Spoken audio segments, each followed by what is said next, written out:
Yada CBM sabo akwa Badwam TV Badwam Jumedia yede bro edwada de kosi fia de bia by 5:30 de na ya base Badwam Jumedia no network so news enwum beba na news aba na de bon krata ne online de no so aba ewie pa gudie mo nsem beba health tips so ho 5 minutes every day yede bro na for entertainment interviews na fi asemidika na pensem mo aba sa ne aya de aba bedru ne ya wada roman so oka ho benti eni aba bedru baby yedri yede awrade ase emre no kwa na ekọ ai ene 13th September wow sisi ayo musumuni no emu pai akoba ne se adwuma wuranom na ya no omusu na yeye ayifo ne ya ne ani age but ono no obetua no ya na no ode because we ye na bosome no aso awrade hu adwuma wuranom mobo yen clients awrade mamo adwuma nkoso sebe ya mubenya bidi abeso yasere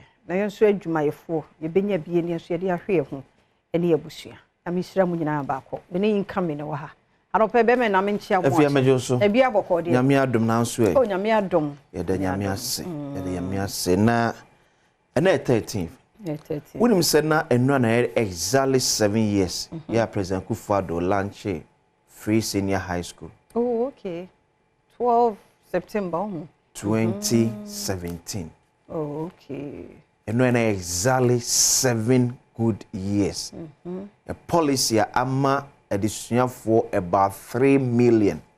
It means access to secondary education. Okay. 7 years. It is 7 years on. No. And then yes, and then what's here? I think say one manage no.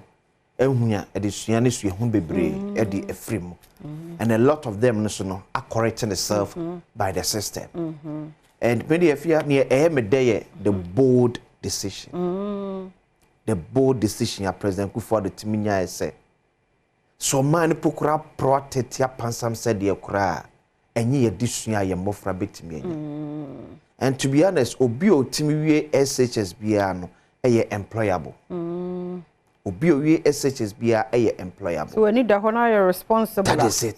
Because we so adwene no form. Any no one do any. What you say? Because you can free ninti no. You so parents no. There was here the high actually no. You fan support it. Yeah nyo.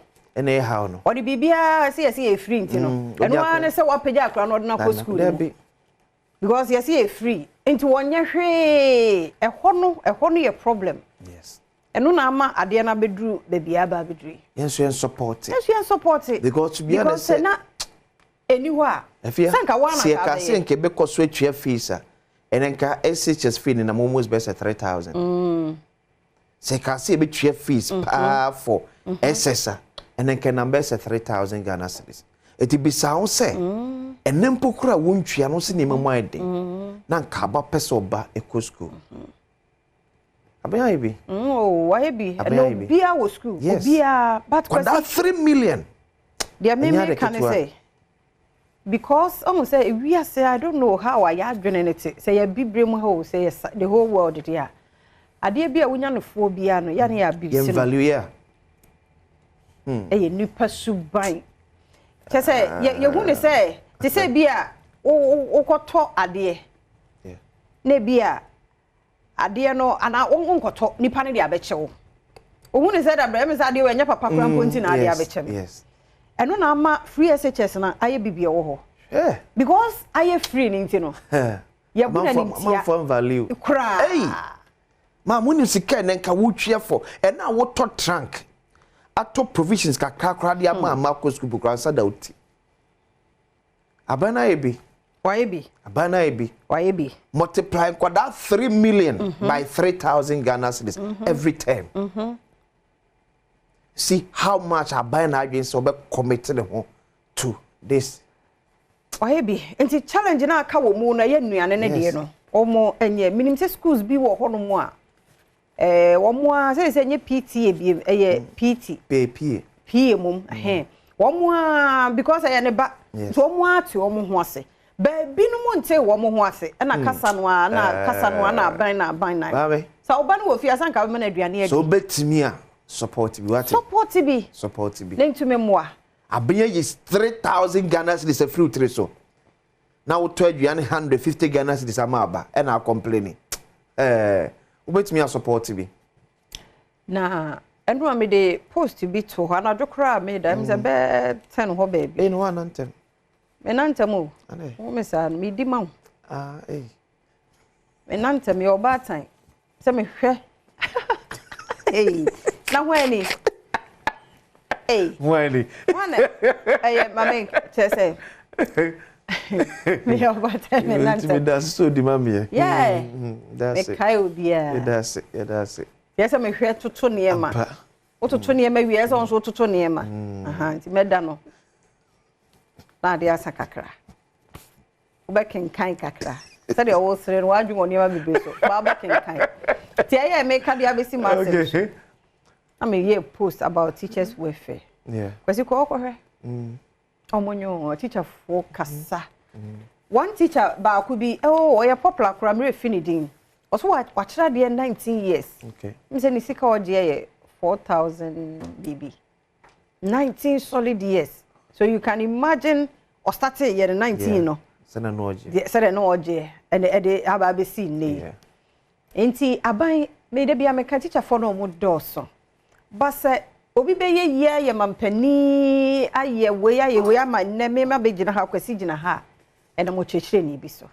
E doso de yentumi nyeni nyina but ni aye betumi aye bia de support a chechirefo yanya mfama won na enye easy wa kra wo baba ko mienu miensa yama no homework kra na kire no a wa unim sa de etie teacher ni be gina ne na so akwan sa kasasa na ni minim na ya me bisa se ya mo eyi bi after teaching no mo de for minim ana ensuo bi si ho no after lesson no mo no ana e de ne ye de ama wo e ka salary no ho yamwa wo mo welfare no yamunye bibi support wo mo na ntumi moa aban tissue yesi school be obi ayi ode ba ye say the community bi to wo mo so na baby school ne hye ne baby kuro no wo no kane ani ho hwe ni ho enti obi ani wo post no ko ho no obekọ enne nso bibia ye digital na obekọ ho na kane ani wo internet ni ho no birthday nti ono sa no onko nti na ya de bia meka aban panifo me sure say you wo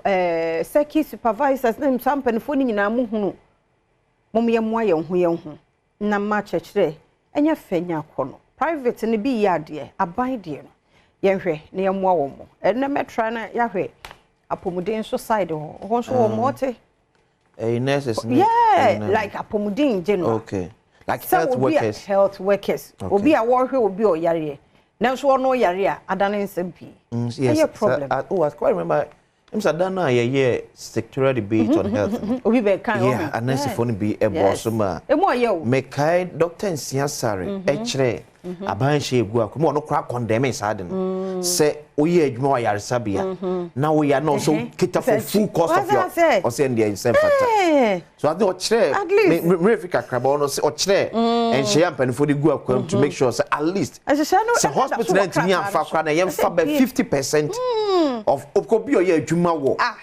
health center there. Yeah, we benefit. Yeah, you way. Yeah, benefit. The announcement be a. Yeah, information benefit. I mean, you station from here. Aha. So, it is no a pomodino no better me and me yariano. Also, full cost there. Also, to me, I remember. Necessarily be. Yeah, necessarily raise here. And my doctor and answer admitted say yes. Sa concern there. I do send pen for share. Give me phone lines ne. Yeah, me say Friday. And no kwana ye galamse no. Ba ye ba na ye na ode to aso 0302 211 701 702 703 704. Yeah, the headline aba.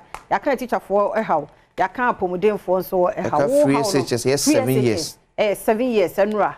Ne akoduro ne wo se ye de ka ho. So headline no ye de 0302 211 701 702 703 704 also for be me na ye pepese yefa daily guide abokata and share asie or the mampani dada John Ramani Mahama Foni aba Dr. Alhaj Mahmoud Bawumiaso Foni wa na se hwufro bi aba efa afiaba to mampani de no ayete tate ayete tate omu nyina boso say 10 we didn't get na dey bang so one ya korano they say I had to tate omu nyina abo so say pam ma yenkom kokombra okay me do fo no pay mu ache mu akwaba me jimi e hwe mankwa ya das wudi na for mani so abonchi ana abodie ba ko pe yo pacho yentio so mo midi da oh yes yeah yo hello abodie pacho yetio me pacho mi ba garamsi asem na mo kan wo me kronya me baby baby so no mehu because no enyinem baby for asamanta for how he no ma bona ba so papa you should the hormone who call for na mo kura garamsi no mo gaye obi so ma san fe asase no be di mani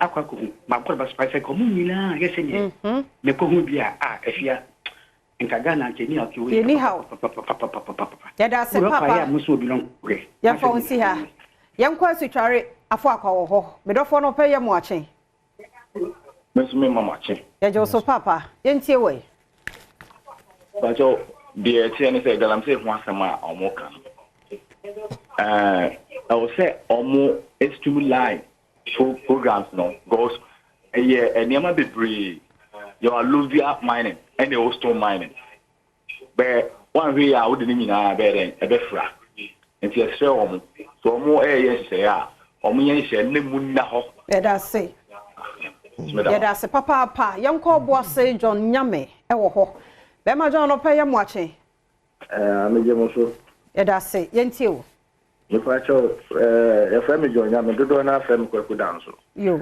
me ka chef obo ase kanze kote free SHS no me de pa se motumi akire mu se senkai school fees and 3,000 Ghana cedis me de pa nipa dodo ne nim sa enti o ma ne se first I tua ye school fees no na ye didi na ye to ye duane na ye ngwa let me go school enemre mu sisi ewu mu senga wo tua 3,000 ansa na wato chop box wato duane wato niema ni we nyina me donya menga o tri mi se no anza obeton ya semu enti amanfo nyire wo mo ho pa se de o betumi am mato aso na free SHS ne be wo me amegina America sa me support me ba bia anko bi afi mom na me baketwa ebe ko bi o me no o mo di ani mu nyina me tuai e no mo wie enti me stress o mo nyire o mo ho pa ne yentimi nto aso ne yemfa bibia nto nchen economy no the same nina wo mu bi yada se papa yemfa unsi Abigail wati mpoku wo so abia no pay yemu ache Sefia good morning ya jo so papa o nyame adom ye ho ye enti o e pa cho nisi me kata fa free episode no okay ye mako bi ni ye hu studies eni ibi ye ko to ni ma kan ni bi da finance ni bibia ni nyina na bi ba me saka safa help me e pa mo cho tanka sejuma no ye stra ban onsum mai bomu be papa madam bi ba ka se sejuma no te ni ho se den yo e de adwuma akade no tanka environmental sama okay enye easy na number of focus en enye easy yada sepa bi yada se emfe last scholar Samo e wo boase Samo no pay mo achen de da ma sifa mentia mu na membo ma ba su ni jumatin ya mo yada se ni ka safu wo boase mentia first lab apia ken ani Samuel Amboaji bi american ni na ni se bi mo fi ka free SHS abai na nka sa won admit na won fa headmaster on town na omuntinasi na stakeholders nyina yem brindi na yengu se obi beboa yamboa but wo yes e bibia ho a na amane ma nkoyi na ma tambia no nsinsem oba nti admit se ade ne edu se ni fitia no nyina mo mbra na nyina yembra on board na kakra obi abetuma yam na nyina yenye na ade ne nya kama nesa na wo yeni se free ya teacher for no so sure say on better be dia chiro bi because unya ka chiro bi so on fe bi mbra na uye nya asem ɛne nti no mepɛ sɛdeɛ ɛbɛyɛ a ɛbɛboa yɛ nyinaa no wɔn admiti yɛda ase papa yɛmfa kɔɔso no si ane yɛda wase paa sɛ berɛ tiei nso wotumi frɛ kyerɛ w'adwen yɛda ase kwasi mmerɛ no so no a yɛmfa nwie dɛbɔ no ɛti mame fa daily graphic so ɛntoa so yisi nso na de ato yoko awodom nim sɛ ɔmunya gyidie register no bɛto aba afim no na bibie no bɛkɔ sinto ɛwɔ mu saa so na apostle Eric Nyameche chairman de ma Ghana Pentecostal Charismatic Church and Symphony wa or say fighting Galamsey martial security to eliminate menace eti nyamia so focus na ka chairman pani say o ma bambofo entinsin wuram na yem pam sa Galamsey fo no enyina rent control launches digital platform to address loopholes this almost don't be akọ digital and rent digital no ho but problem no ye tua no ha no mommoa ye no na beboa ye ye da sekwasi ye fancy ha the bonkrata ne online de no ye wie ye kɔ na agodie mu nsɛm health tips wiki mu nyina ya kasa fa gum diseases it be sure say ne why you ready betie the last part no na fe ahose pa ba komo bi ho semidika enne de ye bawura mu he axim yeah kundum festival ene ne de bro yakwa